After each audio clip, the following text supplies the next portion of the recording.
tell everybody about you're like, bro, buying houses is so fucking easy because what I had to do before. Yeah. No, man, my background before, the last corporate job that I had was working as a recruiter for an online school.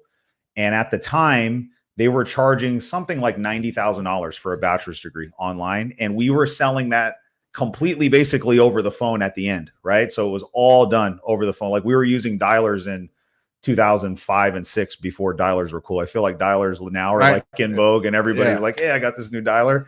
And we were using that like 15 years ago, man, to like just get on and hammer out phone calls, man. And so that was where I got my sales chops, man. I got really good at that. And then the other company I was at before, just getting really good at sales. And that's what helped me in this business when I got in. So we're going to take it back. Jason's also a master reverse ager. Yeah, that's right, dude. Not always. I wasn't always like this, dude. I wasn't always 40 going on 30, dude. I was in very bad health, dude, when I was in my mid 20s, man. Like I remember, I think we talked about it, dude. Like at the first company that I was at, everybody smoked cigarettes. And so I got into smoking. I'd never smoked before, but I kind of got into smoking because it was a social thing. And that's what everybody did. They always got more breaks than everybody else because they're always kind of going out smoking cigarettes. And so in 25, I was smoking a pack of cigarettes every other day. I was eating out like 2-3 times a day. I was 60 pounds heavier than I am right now, just in terrible shape, man. And we turned it around, dude. We got serious about my health. And that's one of the things that I've learned, dude, is that, you know, it doesn't matter how much money you make if you're not here to enjoy it and you're not here to, like, if your health is in bad shape, it's not worth it, dude. So no, not at all. But all right. So were you doing entrepreneurship early on in life? I was not, dude. Like I had always been intrigued by the idea of, I'll call it wealth accumulation. I've always been intrigued by like accumulating wealth, making money.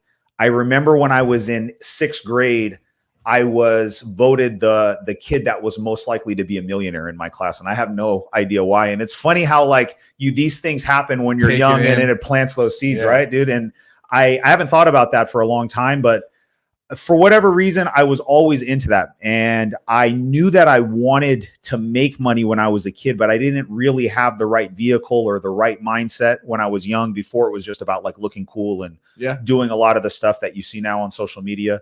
But it wasn't until I got into real estate where I actually found the vehicle that I knew that was right for me. I thought I was going to be able to do it like through my corporate jobs. And I learned quickly that wasn't going to be the avenue for me. So how come it wasn't the avenue? Because like you were in sales and that's high ticket ass sales. It is, zero man. Overhead. It is, man. And you know, I mean, we got compensated what I thought was well, but looking back at like what we were actually doing, they weren't paying us anything, dude. Like the company was obviously making all the money, you know what I mean? And so for us, I just learned that you get capped out very quickly in corporate America, right? And you're conditioned to believe that, you know, $200,000-$300,000 a year is like you've made it when you've got there, right? And so that was just kind of those seeds that were being planted in me that I was gonna kind of work my way up the ladder, move into like mid-level management, then maybe like senior management, and you know, make $300,000 a year and have a nice house and a nice car, and you know, take my vacation a couple weeks every year, and that was going to be it.